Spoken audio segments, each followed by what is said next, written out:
মন্ত্রের সাধন কিংবা শরীর পাতন, মিয়ামিতে মেসি ম্যাজিক আটকাতে এর দুটোর কোনোটাই কাজে আসেনি।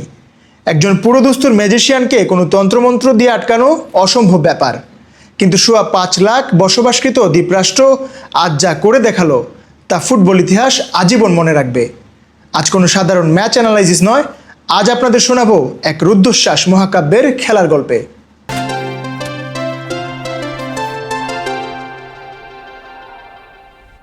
একটু ভেবে দেখুন, নিজেদের ইতিহাসে প্রথমবারের মতো বিশ্বকাপ খেলতে এসে বর্তমান বিশ্ব চ্যাম্পিয়নদের তারা টেনে নিল অতিরিক্ত সময় পর্যন্ত। দুইবার পিছিয়ে পড়েও যেভাবে কামব্যাক করেছে, গ্যালারির আর্জেন্টাইন সমর্থকরা রীতিমতো স্তব্ধ হয়ে গিয়েছিল। বিশেষ করে সিডনি লোপেজ কারভালের সেই লং রেঞ্জ শট, সম্ভবত ২০২৬ বিশ্বকাপের সুন্দরতম গোল। তবে গোলের পর কোনো বন্য উদযাপন নয়, তিনি সোজা ছুটে গেলেন গ্যালারিতে প্রিয়তমাকে জড়িয়ে ধরতে। বিশ্বমঞ্চে কাঙ্ক্ষিত মুহূর্তে ভালোবাসার মানুষকে কাছে পাওয়ার চেয়ে সুন্দর আর কি হতে পারে। বিশ্বকাপের আগে ৪০ বছর বয়সী গোলরক্ষক ভোজিনহার নাম কজনই বা জানত, অথচ আজ তিনি টুর্নামেন্টের অন্যতম আলোচিত নাম। স্পেনের বিপক্ষে ৭টা সেভ, সৌদির সাথে ক্লিন শিট, আর আজ আর্জেন্টিনার সামনে একাই দেয়াল হয়ে করলেন ৮টি অবিশ্বাস্য সেভ। হয়তো তার বিশ্বকাপ যাত্রা শেষ, কিন্তু কোটি মানুষের হৃদয় জিতে তিনি প্রমাণ করলেন ম্যাচ না জিতেও লিজেন্ড হওয়া যায়।